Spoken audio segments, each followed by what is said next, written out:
Same show, different story. Twist the lens, chase the glory.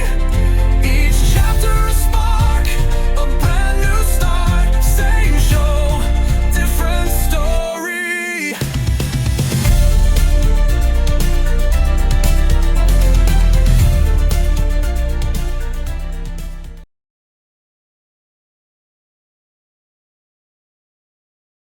Welcome to Same Show, Different Story. This is episode number 16, and we're here at Halloween week on Scott Free's Retrorama. So I'd like to discuss with you one of the premier radio anthologies for the creepy season. This is a show called Quiet Please from 1947. It ran from 47 to 1949 on the Mutual Broadcasting System and on ABC, was created by Willis Cooper, who was also, if you'll recall our episode on Lights Out, was the creator of Lights Out before it was basically taken over by Arch Obler. Quiet Please sort of has its origins in the Campbell Playhouse, which was the successor to Orson Welles' The Mercury Theater on the Air. Now you'll be hearing a lot of the Mercury Theater on the air during the Halloween season because everyone loves to play War of the Worlds. War of the Worlds was really what put Orson Welles on the map, and the Mercury Theater on the Air gave it the notoriety that they needed to get a sponsor, which was eventually Campbell's Soup, and it became the Campbell's Playhouse, which ran from 1938 to 1940. But Cooper was a writer on Campbell Playhouse, and there was a man called Ernest Chappell, who was the announcer on the Campbell Playhouse. But the two of them got together and decided they were going to try to make it their own show in the late 40s. And Willis Cooper had not really liked the direction that Lights Out had taken under Arch Obler. He thought it was a little too gory, a little too out there. But he wanted to do something more solemn and more creepy. And he thought Ernst Chappell was the right guy to be it. They had thought about doing a show that was mainly first-person narration. And it can be done very cheaply that way because it's basically just somebody telling you the story. A little bit of music, not too many sound effects, not big orchestrations or anything. It can be done, really just a guy and a microphone and his voice, maybe one or two other small roles filling in. But if you listen to the Lights Out, unfortunately, we have a lot of them now. For a long time, Lights Out was considered pretty much lost. There were only a few really bad transcriptions out there. But now there's over 80 of them available, and they've been working on cleaning them up. We're really lucky we have the show at all because Ernest Chappell owned all copies of all but 11 episodes on transcription discs, these big sort of wax records. And at some point in the 60s, he copied them all over reel-to-reel tape. And his wife ended up having most of them. And now people are working on trying to restore them, get them all back up and running. For a long time, there were only 12 in general circulation. But as of right now, there's about 80-something out there, 88 maybe. And of course, all episodes are public domain, so you can see them right here on YouTube or on all the streaming apps. And they're all worth listening to. They have a very creepy quality to them because of that first-person narration. It's sort of unsettling because it is sort of laid back and it's sort of just telling you what happened. And it is very affecting. The shows I want to play for you tonight for our Halloween episode sort of show the range here on Quiet Please. They did a lot of different kinds of stories. They did romance stories. They weren't all scary. but they all seem to have like a dark edge to them. Even with their comedy episodes, they were sort of a black humor to them. But what I'd like to play for you tonight is a couple of episodes. The first one's one of my favorites, called Good Ghost. This was from October 24th of 1948.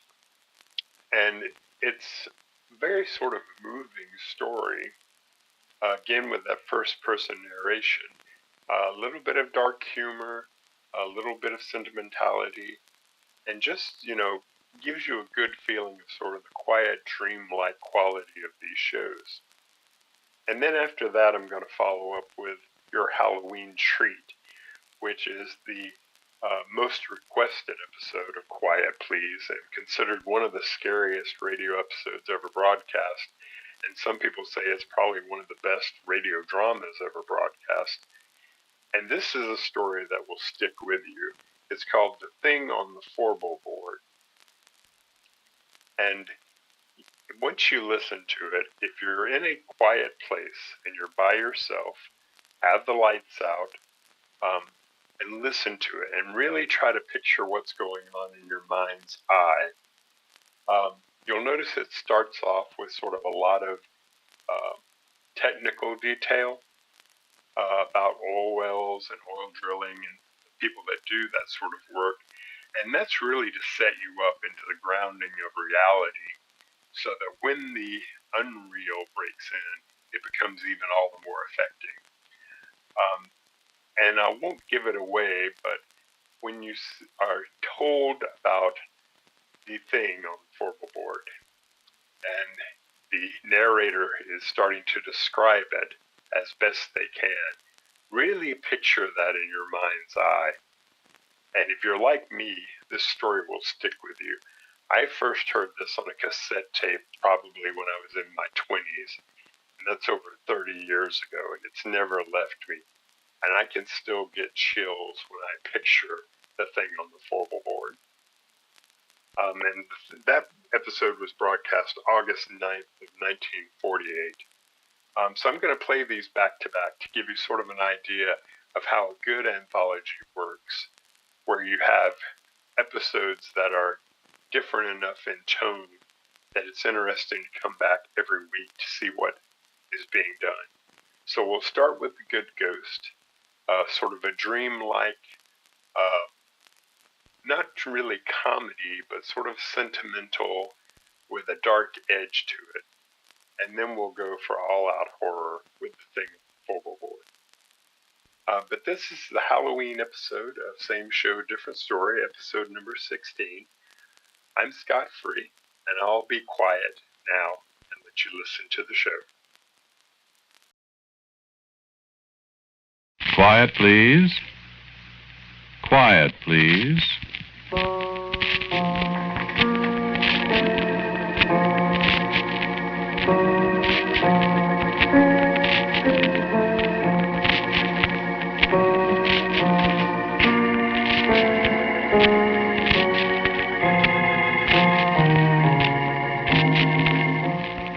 The American Broadcasting Company presents Quiet, Please, which is written and directed by Willis Cooper, and which features Ernest Chappell. Quiet Please for today is called Good Ghost.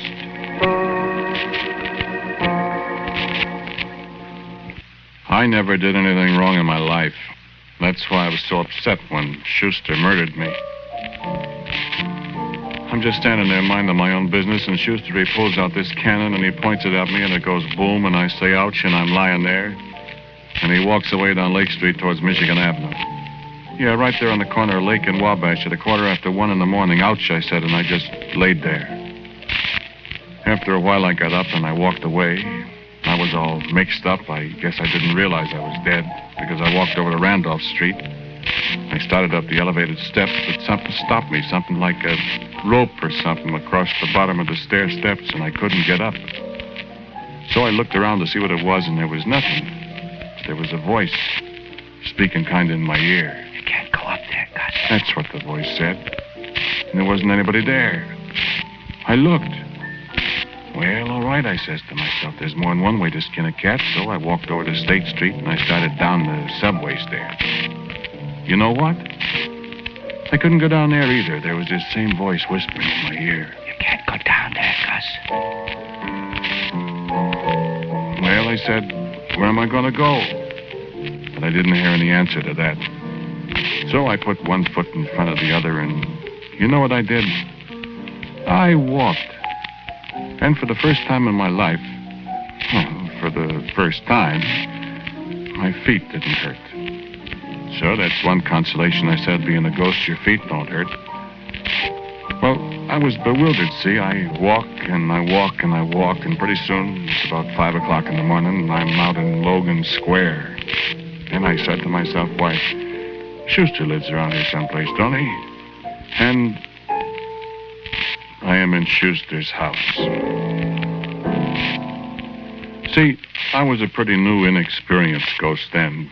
Gosh, if I'd have known, I wouldn't have had to walk all the way out to Logan Square. I could have flew or whatever it is I do. But I've learned now. I'll tell you about it. Well, like I said, there I am in Schuster's house. Well, you didn't know Schuster, did you? He was laying there, sound asleep on the bed, and he was a pretty good-looking fella in a kind of fat way. He was laying there snoring. He had his hand hanging over the edge of the bed, and I never thought. I just went over and I took hold of his hand, and I said, "Hey, Schuster. Schuster. Hey, Schuster. Schuster, wake up. Who's that? Wake up, Schuster. It's me." No! Who's that? Well, gee whiz, Schuster, it's bad enough to murder a guy. Do you have to scare the life out of him? Somebody had hold of my hand. It was me. A cold hand.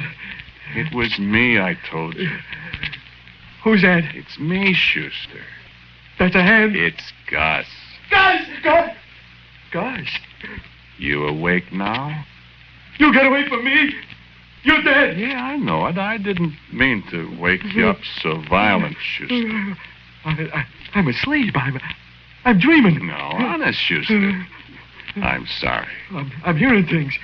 Oh, why did I knock him off? Hey, Huh? why did you knock me off? Is that really you, Gus? Sure. Did you come to haunt me? No, not especially. I was just wondering, why did you shoot me? I'm going to turn on the light. There ain't nobody here. I had a nightmare. There. You see, you chump. There ain't nobody here. I'm here. It was a nightmare. Gus, I hear you. Sure. What do you want? I told you. Why did you kill me? Will you go away if I tell you? Well, It was on account of Ada. Ada. Yeah, Ada. Will you go away now and leave me? Schuster. Huh? Schuster, is your intentions towards Ada honorable? Oh, why, sure, Gus. Will you go away now? Move over, Schuster. I want to do a little thinking.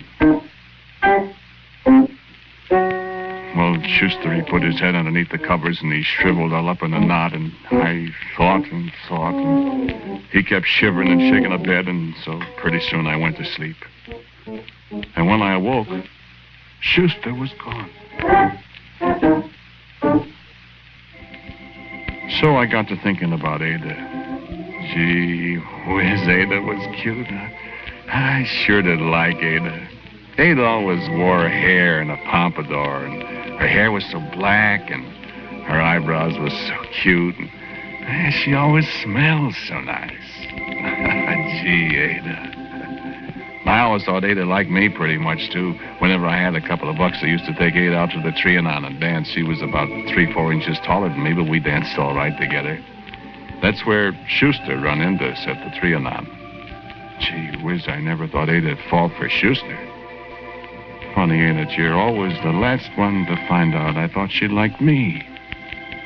I never even had a chance to be jealous of Schuster. I sure did like Ada. I was thinking about the time Schuster drove us out to the forest preserve, Ada and me, and the three of us had a picnic, weenies, and she made potato salad, and we had a swell time.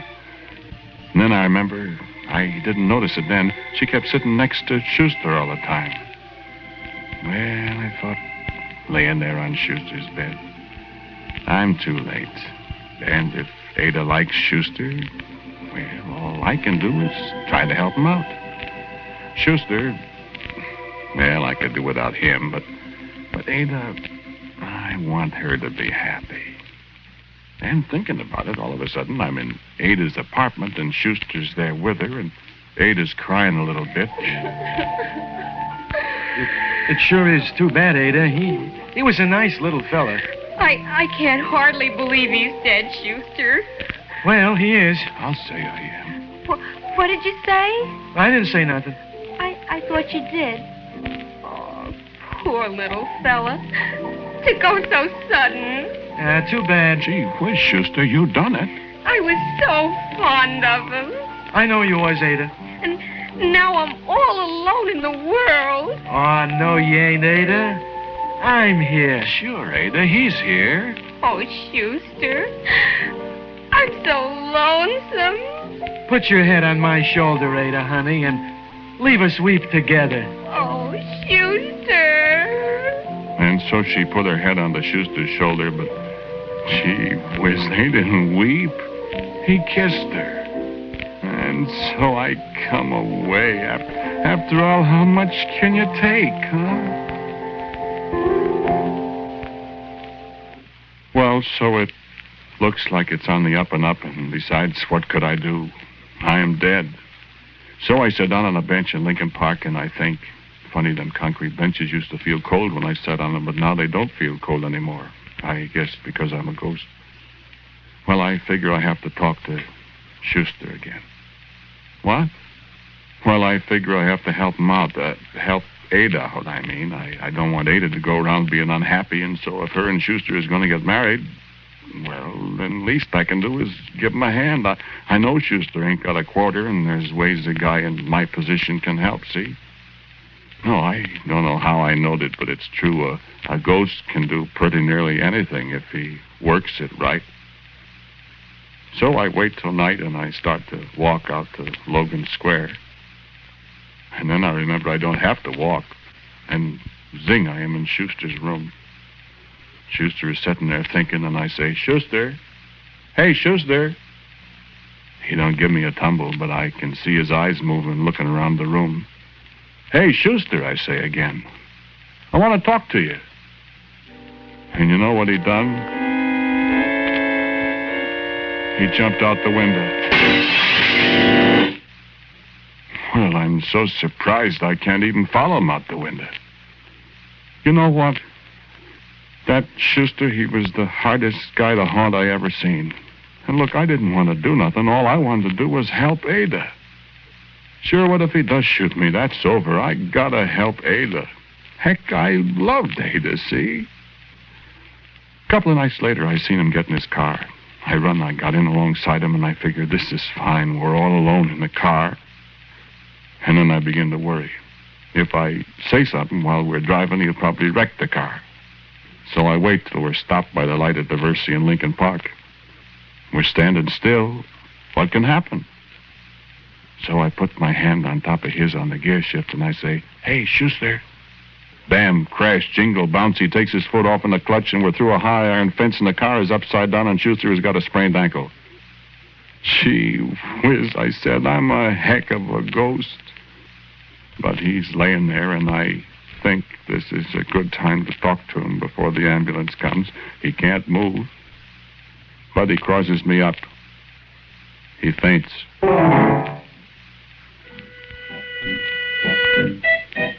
And whilst he's laid up with his ankle all bandaged up, Ada comes and sees him, and the way she puts her arms around him and kisses him, I says, this is no place for me. So I come away again. I couldn't take it. But that only made it worse. I should talk to him and see what I can do for Ada and him. So after a while, he's well, and I see him and Ada every once in a while, and he treated her like, gee whiz, the way I wished I could have treated her. And she ate it up. Well, one night, Schuster goes into a movie. I'd saw the movie before. You got a lot of time on your hands when you're a ghost. Usually you can get in movies free. I followed him inside, and while he was running the sign on the screen, it said, next week, Hollow Triumph. I lean over close to him, and I say, Schuster. Gee whiz, he went up like a balloon. People was hollering, and he was hollering, and the ushers come and the cops, and they drug him away. You know what the upshot of that was? He kept hollering to the cops that he was haunted, and they thought he was touched in the head, and they put him in a wagon. They took him out to psychopathic for observation. I sure made a mess out of things, didn't I? And all I'm trying to do is be a good guy, a good ghost, I mean. So, come evening out to psychopathic, I go. Boy, what a place. And I hunt high and low for Schuster till it's about 2 o'clock. Then I hear a kind of gargle I think is familiar, and I go through a little door, and, oh, boy, there he is. In a straitjacket. Well, for pity's sake, Schuster, I says. Look, Schuster, stop it. I ain't gonna hurt you. Schuster, listen to me. Schuster, don't you bust something. Now, listen, Schuster. Listen to me. I ain't mad. Nah, Schuster, I ain't mad at all. I want to kill me. What? Kill me. Kill you? Yeah, kill me. Nah, Schuster, all I want to do is help you. Don't, Schuster. Somebody'll hear you.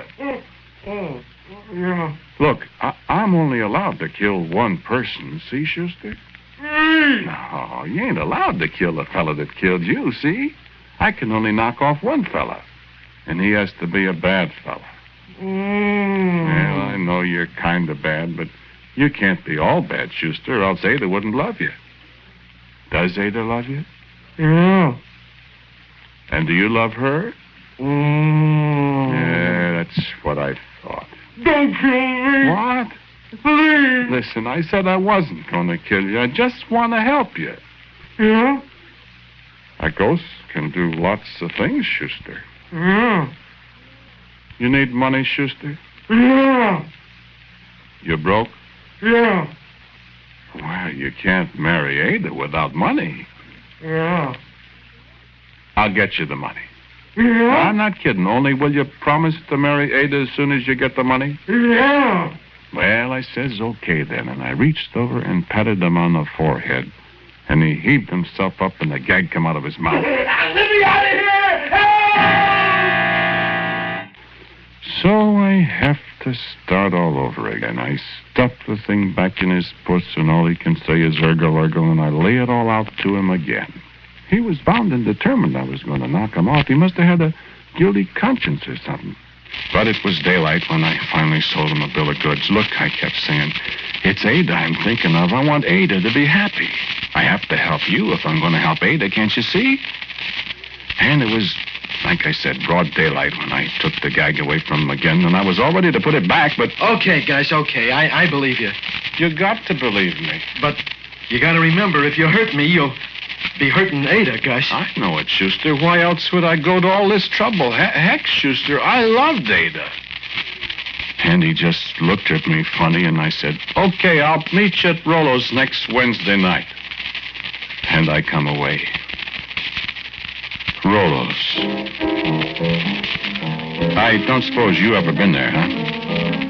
Gambling joint. I used to go there once in a while when I was alive. Pick up a couple of dollars shooting craps or something. Schuster goes there a lot, too. I'm standing by the wheel when Schuster comes in. I'm just standing there, and of course, Schuster can't see me when he comes up. He stood there looking a minute, and Rollo gave him a hello. Hello, Schuster. Hi, Rollo. Get your bets down, gents. Schuster, you gonna play? 17. What'd you say? I said you're gonna play. Get your money down. I said 17. 5 on 17. All bets down. That's all, gents. And I left it spin a minute, and I put my finger on the 17, and I stopped it. 17. Here you are, Schuster. Get your bets down, gents. 4. $4. $100. $100. Oh, pledging, aren't you, sir? Spin the wheel. All bets down. Round and round she goes, and where she stops, nobody knows. The heck nobody knows. I know. She stops on 4. 4. Well, nice going, Schuster. Yeah, it is nice, ain't it? 11, Schuster. 11. $500. Take it easy, Schuster. Spin the wheel. That was an awful short spin, Rollo. Real beefing about it. Stopped on 4, didn't it? Hey, Schuster, What? ain't you got enough? Enough? To marry Ada? You win 3 times. Oh, come on, Gus. Let's not quit yet. Okay. 13. 13. $1,000. At 4:30 in the morning, Rollo declared that the bank was busted. Schuster took every dime in the joint. Schuster with me to help. And he went out of that place with money sticking out of every pocket and his hat. Hey, Schuster, I said. Wow, Gus, you're terrific. I'm set for life. You ain't set for life, Schuster, I said. Not yet, you ain't. What do you mean? You forgot about Ada. Ada? Oh, Ada. Yeah, this dough is to get married on, Schuster, remember? Yeah, well, what do you know? Pretty near forgot about Ada. Can you imagine that?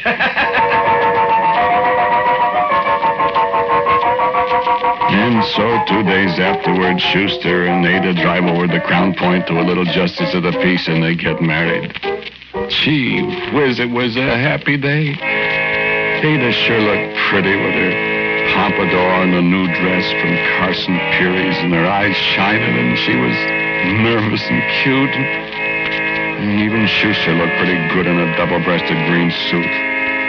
And I got sentimental, and I kind of bawled, standing there watching. Only, of course, nobody knowed I was there, and I thought, gee, that might have been me, maybe. Only it's too late. I do. And the least I can do is to see that she has everything she wants.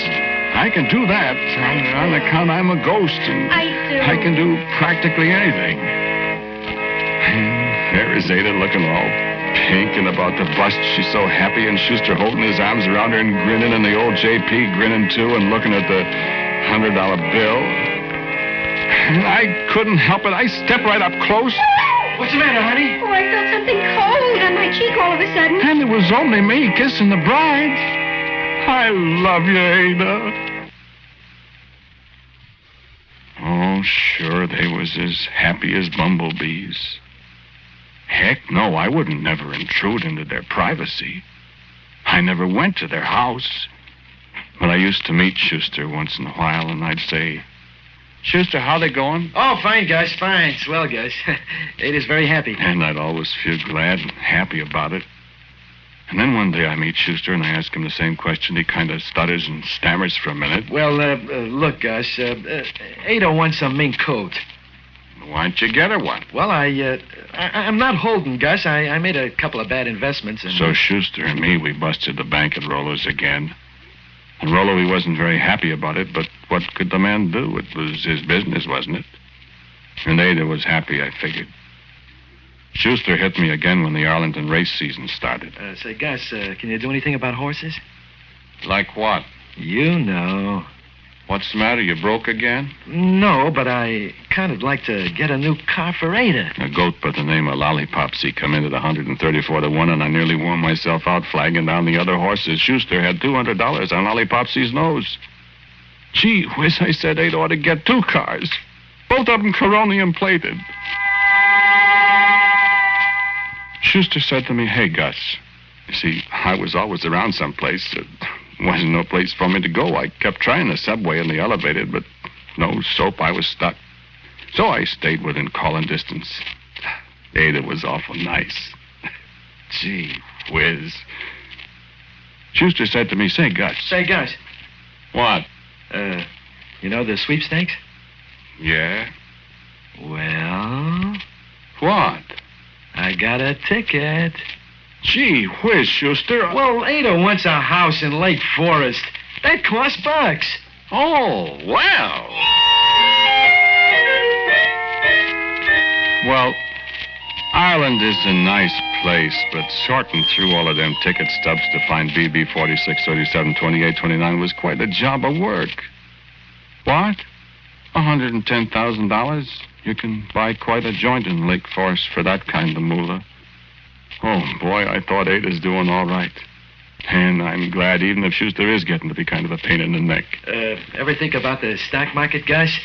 No? Oh, that's where a guy could really clean up. Or lose his shirt. Oh, not with my little mascot, my little Talsy-Welzy. Who's that? You. Me? Sure. Well, I don't know. Oh, Gus, you can do anything. Well, Ada wants to go to Mexico for the summer. well. Oh, boy, $1 million. Gus, let's get another $1 million. Another $1 million? What for pity's sake? Why, for Ada, Gus. Her birthday's tomorrow. Why, you know what? I forgot that. I used to buy her a box of Demet's candy, or when I had the money, Fannie Mae's. And now I'd forgot her birthday. Gee whiz. Well, first I went over to LaSalle Street, and I went up to the stock exchange, and I sent Consolidated something up 81 points. And then I said to myself, I just gotta see Ada on her birthday and see how happy she is. Gee, a mink coat and a new automobile. I bet it's a Rolls Royce. And a house in Lake Forest. No, she's in Mexico, I thought. But I'll say happy birthday in Mexican, even if she won't hear it. And so, she wasn't in Mexico. I looked all over Lake Forest, and there wasn't any Schuster living there. And then I just thought, Ada. I want to see Ada.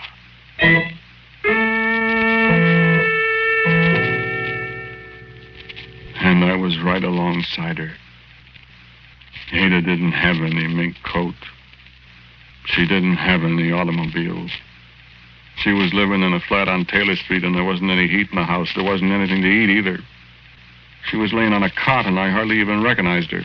The pompadour was all stringy and kind of dirty gray, and her eyes, she had a black eye. She was sick. She was hungry. She was lonesome. She was pretty close to dying. How do you like that? My Ada. And Schuster, the wheel, horses, sweepstakes, the stock market, $1 million. I kissed Ada. And Ada knowed I was there. Ada spoke my name. She laid back on the cot and she cried some more. I couldn't take that. Gee whiz, I come away. Schuster was in Rollo's. Did I tell you Rollo had some very tough customers around? And he did. I went up to Schuster and I said, Schuster, I said, Rollo wants to see you in his office. I'm busy, Gus. Better go on in, Schuster. There's something for you in there. Is there? No? Go see. So Schuster went on in, and I after him. Hey, Rollo, what do you want? Rollo! Rollo!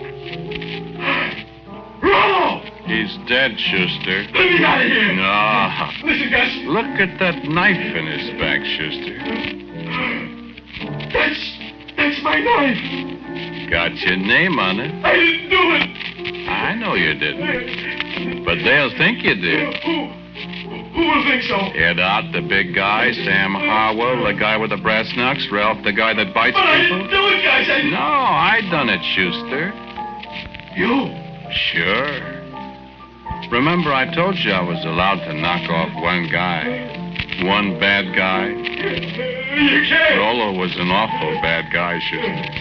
So are you, for that matter. And them guys liked Rollo an awful lot, Schuster. What they'll do to a guy they think killed him. Let me out of here, guys. The door's locked from the outside, Schuster. The door's locked. The tough boys are coming. Guys. Can you pray, Schuster? Guys. Please. Guys. Not to me, Schuster. So long, lad.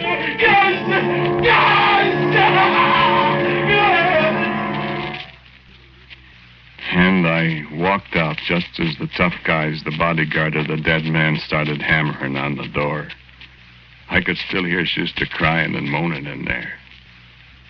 And you know what? Out there in the big room, there was a set of stairs I never seen before. I started up the stair steps, and there wasn't anybody to stop me. And I climbed up and up and up, and the stairway went right on up ahead of me. And there was somebody at the top. Black pompadour, shining eyes. What? I'm not such a bad ghost after all, am I?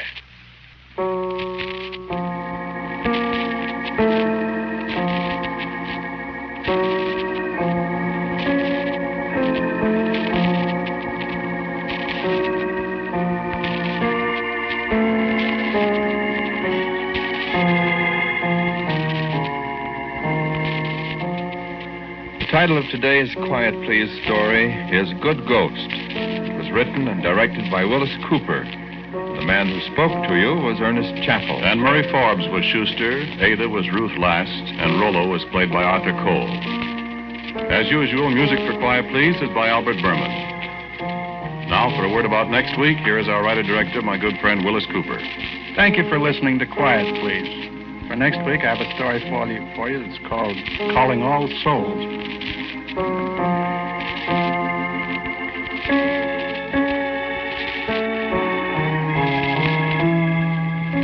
And so, until next week at the same time, I am quietly yours, Ernest Chappell.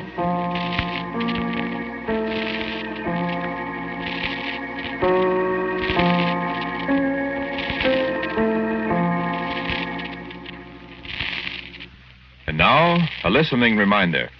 The war against organized rackets makes for exciting, dramatic entertainment.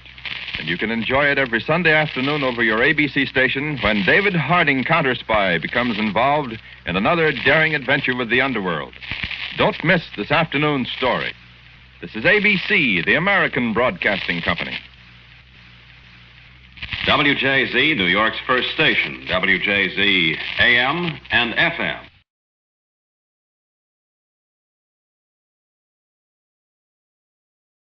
Quiet, please.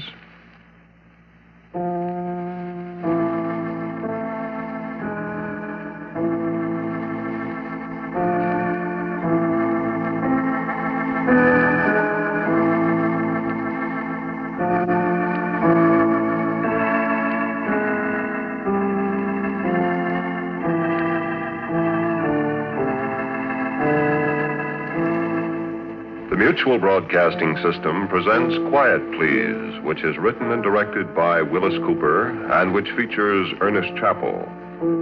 Quiet Please for tonight is called The Thing on the Fourble Board.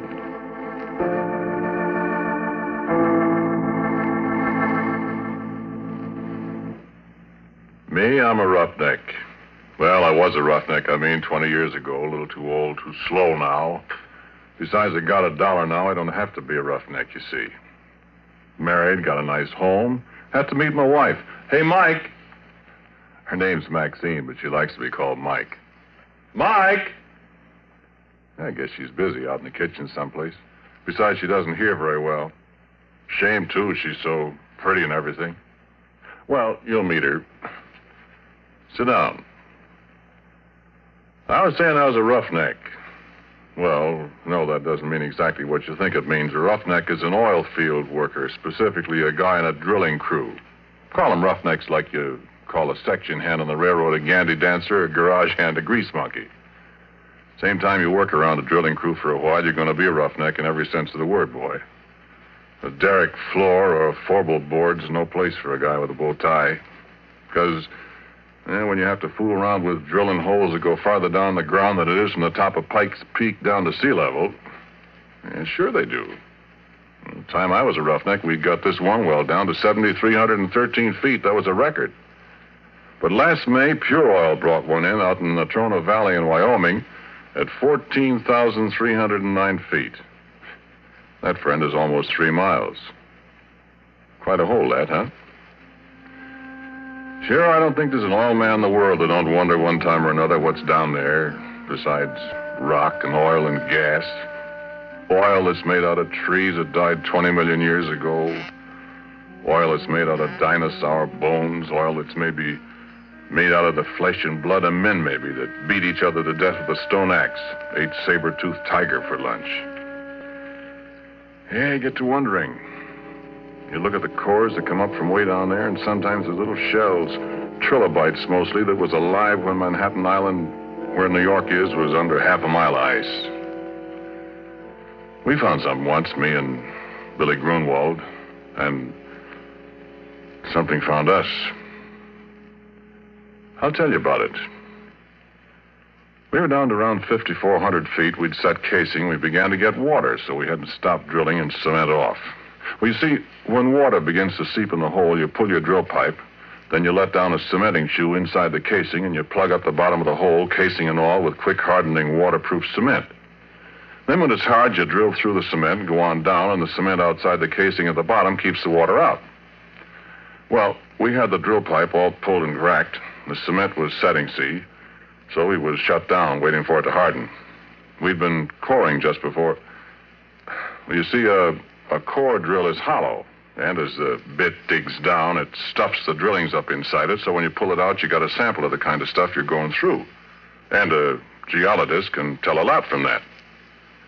So there's nobody around the rig except me that night. The rest of the crew's going into town. I was toasting some pork chops over the forge for my supper. I heard a car pulling up. Look out, it's Billy Grunwald, the geologist, and I give him a hello. Hi, Billy, come and have a pork chop. Hi, Porky. Where's everybody? Yeah, all went to town. I'm the whole crew. Yeah, I had 3 blowouts between here and Oxnard. Yeah, I wondered where you was. Ted said you'd be in here about 3. Yeah, I would have been, except for my tough luck. Oh, I'm dead. Yeah, hungry? Starved. Yeah, I got 7 pork chops. And bread. And some coffee, kind of. Swell. Yeah, I got a bottle in the car. We're going to have a banquet. Hey, where's that core? That's what I came up here to look at. Yeah, back there on the bench. Look at it after supper. Hey. What? Didn't you say you were all alone here? I thought I heard somebody talking. I don't see anybody. Keep an eye on that pork chop. You won't have any supper. Yeah, I'm watching it. Yeah, let me put the coffee on. Like so. When'd you finish cementing? This morning. Last tower only made about 10 feet of holes, so Ted shut down before we get flooded out of house and home. Funny about that water. How? Oughtn't to be any at that level, according to my figuring. Well, there is. Is it salt? Sure, right out of the bottom of the ocean. That's funny. Well, maybe I'll be able to tell something from the core. Yeah, I hope so. The last core I looked at, I'd have sworn we were getting into shale. Ain't seen none yet from the cuttings. That's funny. Here, your pork chop stub. Yeah, take some bread. Yeah, thanks. Oh, man. Good, huh? Yeah, put on another. I had 2 already before you come. Yeah, much obliged. Yeah, you never can tell what's down there. You get it all mapped and plotted out, all the strata. And all you know is what comes out of the hole. Yeah. I'd like to go down there sometime if I was little enough. Never get you down a hole. Yeah, you'd fit. You're skinny. I'll stay up here and look at the cores, Bud. Where is that one? Behind you. Over there. Oh.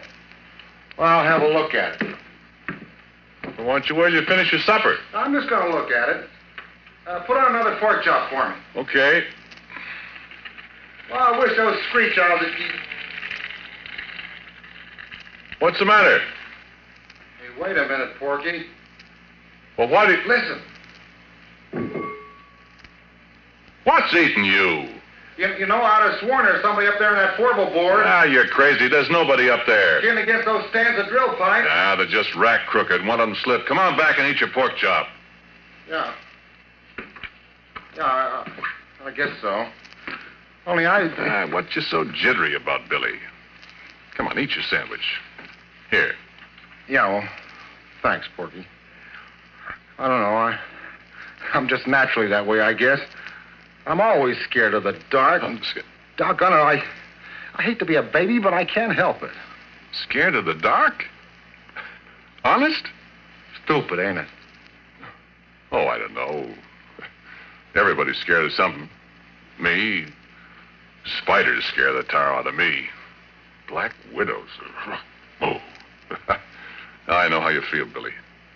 There another light over here? Yeah. Here. Ah. Oh. That's better. Hey, listen, Porky. Go out to the car and look in the left-hand door pocket and bring back that bottle, will you? That's what I need. Okay, kid. Okay. So I picked up a flashlight. I turned around and went outside. I found the car. And I got the bottle. And the floor of the derrick was all lit up, and when I saw a beam of light suddenly flash up toward the Fourble board, I laughed. Billy Grunwald and his ideas. Sure, I looked up. There wasn't a darn thing up there except the drill pipe racked against the fingerboard. Oh, this Fourble board. Well, you've seen oil derricks or pictures of them. Do you know that little platform that runs around the outside of the derrick about halfway up? Well, that's the Fourble board. Well, you see, drill pipe comes in lengths, and you handle them with several lengths screwed together so as to save time getting them in and out of the hole. 2 lengths is a double, 3 is a triple, 4 is a Fourble. When you pull the pipe, you heist it up inside the derrick with a traveling block, which moves up and down from the crown block at the top of the derrick. Then when a Fourble of pipe is pulled out, it's held in the rotary table. You break the joint with tongs, like a great big Stilton wrench, you see. Snub a cable that's fastened to the handle over the cathead on the drawworks, and that breaks the joint. Then you hold the tongs on the pipe, give the rotary table a few turns to unscrew it. You heist away with the traveling block and swing it over against the fingerboard, lean it against the derrick. The guy up on the Fourble board takes off the traveling block. You do it all over again till you got all the pipe out, you see? Well, there wasn't anybody up on the Fourble board except a screech owl, and it flew away. So Billy turned his light off, and I come on inside. And just as I come up the steps, he let out a yell. Yay! What's the matter? What's the matter, Billy? Hey, come here. Look here. Well, what's it? Look, Porky. Where did you find that? Now, listen, Porky, I give you my word. That was embedded in the core. Why, it couldn't be. I tell you it was. Look where I dug it out. Hey, you know what? That rock there comes from a mile underground. And it's been a mile underground for 1,000,000 years. And look at this. And I did look. And what he was holding was a gold ring. And it was all carved and filigreed just like jewelry. And there wasn't any kidding about it. It was real.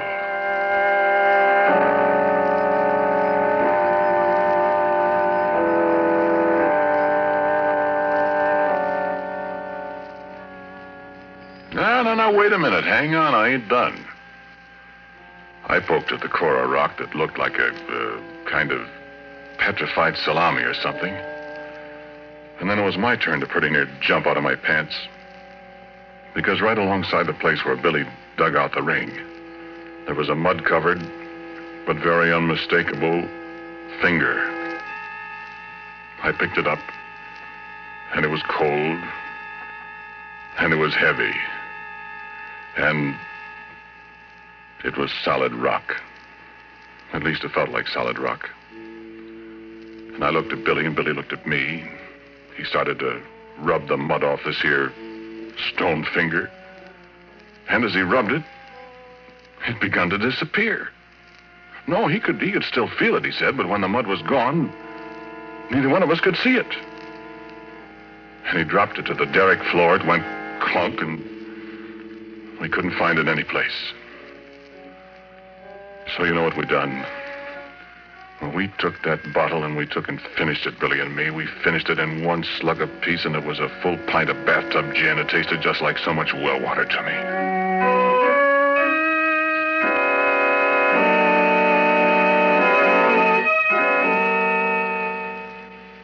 Then we sat down on the derrick floor and we looked at each other. We didn't say a word. My eyes got heavier and heavier. The last thing I remember was I heard some kind of noise that seemed to be coming up from down the Fourble board 80 feet above us. I shut my eyes a minute. I guess I went to sleep.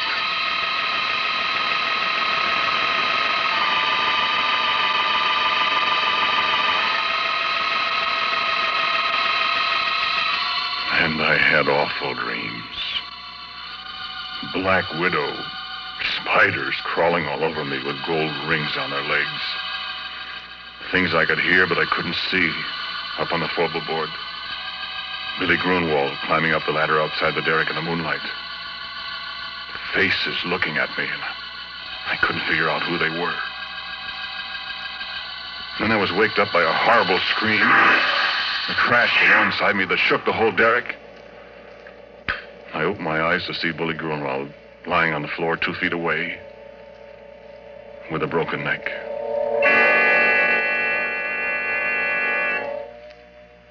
With a broken neck and his left hand, well, he put the gold ring on the little finger of his left hand, and the way his arms were spread out, his left little finger and the ring were gone.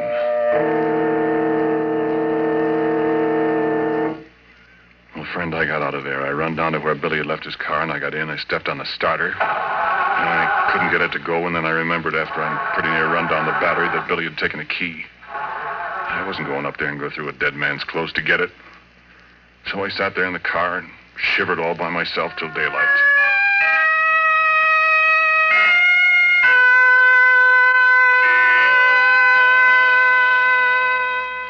And then Ted and the crew came. Afterwards, a state cop, and everybody in the world was asking me questions. Did you and Billy have a fight, Porky? I told you we didn't, Ted. But you had been drinking. We only had that little pint, Ted. Well, what was he doing up on the Fourble board? Did you threaten him, and did he run up there to get away from you? Listen, cop, don't be a chump. Billy Grunwald and I were good friends. Then why'd you push him off the Fourble board? I didn't, I tell you. I wasn't up there. Oh, what did he go up there for? I don't know. I was asleep. How do you know he was up there? I didn't say he was. You said so. Besides, how would he break his neck if he didn't fall from way up there? Well, look, officer. I think it was just another accident. I mean, we haven't got anything on Porky, and personally, I don't believe he did it. Well, it's mighty mysterious. So it is. But we got work to do. Now, how about it? That cement's hard down there, and I want to start drilling again, and I'm short-handed. Will you let Porky stay here till I run in my pipe again, and, well, then you can take him and ask him questions till you're blue in the face. Well, Okay. Let's get rolling. You got steam up, Happy? I'm all set. All right. Porky, you go from the Fourble board. What? Not me, Ted. Oh, don't be such a boob. There's nobody up there to shove you overboard. You can put a safety line around you if you want to. And besides, you're getting paid to do what you're told. I've lost too much time already. Come on, get going.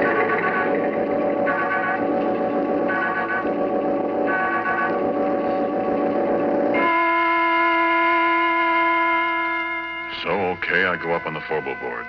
And you can bet I took a good gander around before I did anything else. No, I couldn't see a thing.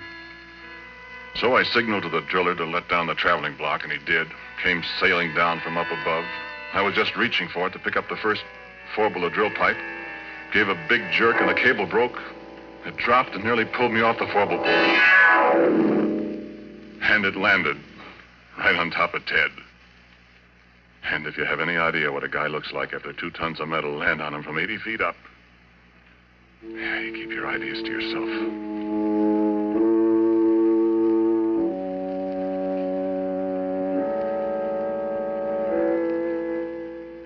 Well, that was enough. 2 accidents in a row. The whole crew quit. They wasn't going to wait for a third. And it was Ted's money that was paying off. There wasn't any more, and as far as I know, the abandoned derrick is still there. And that was 20 years ago. Oh, I forgot to tell you something. That traveling block was right in front of my face when it broke loose. It was hanging by steel cable, 3/4-inch steel cable. And I saw that cable break right before my eyes. Looked just like a piece of string when you snap it between your fingers. I could almost see the fingers. You know what? There was something up there on the Fourble board with me.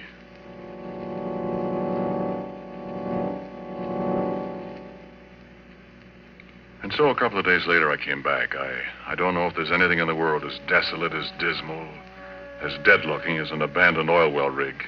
There it stands like a skeleton off on a deserted side road and the bare yellow hills surrounding it, and it's the deadest thing you ever saw. I sat in my car for a long time looking at it. Everything was just the way we'd left it. I looked in at the floor. The smashed traveling block was there alongside the rotary table. There was a little mutter of steam from the boiler. That was all. Then I heard a tinkle of something as it hit the ground alongside me.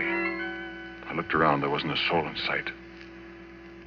But at my feet was the gold ring that Billy Grunwald and I had found in the core of rock that came from a mile underground and from 1,000,000 years ago in time.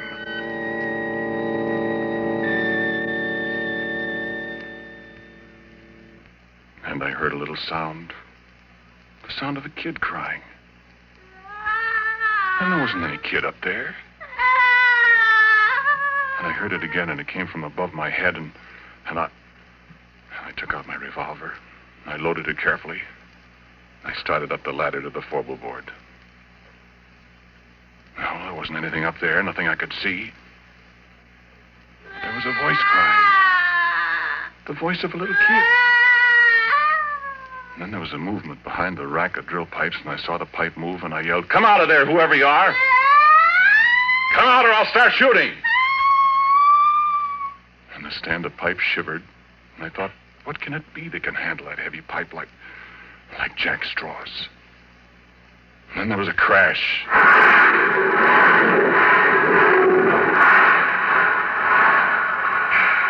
The whole stand of pipe fell over, and I just got out of the way in time.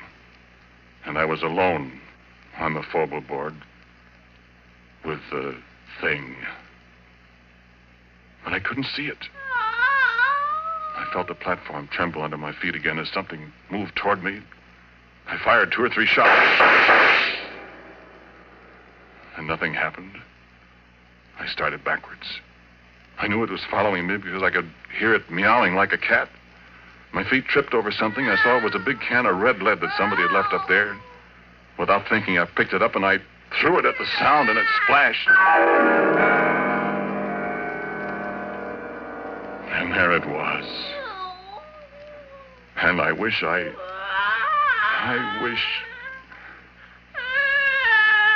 face of a little girl, frightened, crying with hunger and terror. Hands like a human being, and a finger missing from the left hand. And a body. Well, I'll tell you about that. I told you how I'm scared of spiders. But I knew where it came from. It had come from the bowels of the earth, come riding up on the drill pipe as we yanked it out of the well. Come to an alien world and was lost. It stood there dripping with red paint, blood red from head to foot like some horrible dream. And it put its hand on my arm. Its hand was stone. Living, moving stone. And it looked into my eyes and mewed like a lost kitten.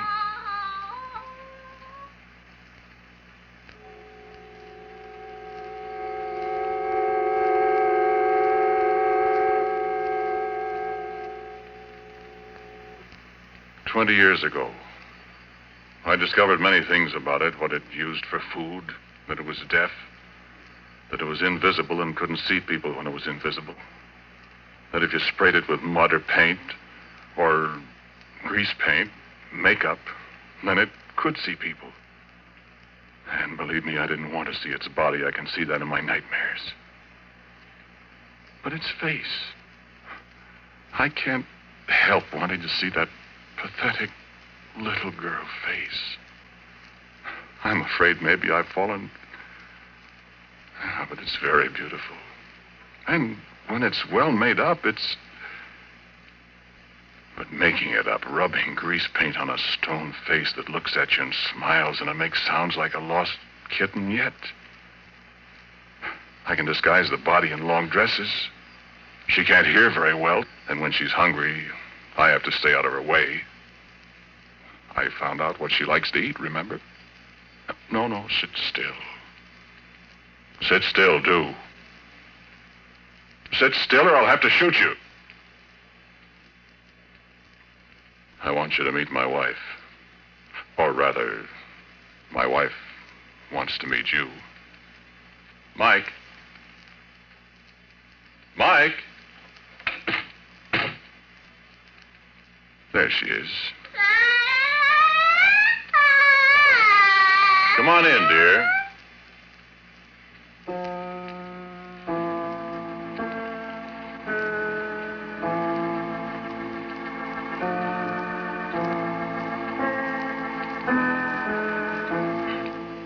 The title of tonight's Quiet Please story is The Thing on the Fourble Board. It was written and directed by Willis Cooper and featured Ernest Chappell. And Dan Sutter played Billy Grunwald. Pat O'Malley was Ted. And Cecil Roy was also a member of the cast. As usual, music for Quiet Please is played by Albert Berman. Sound by our good friend Albert April. Now, for a word about next week, here is our writer-director, Willis Cooper. Well, I'm reasonably sure that all the characters in tonight's stories were completely fictional. At least I, for one, hope so. Next week, the story is called Presto Changeo, I'm sure.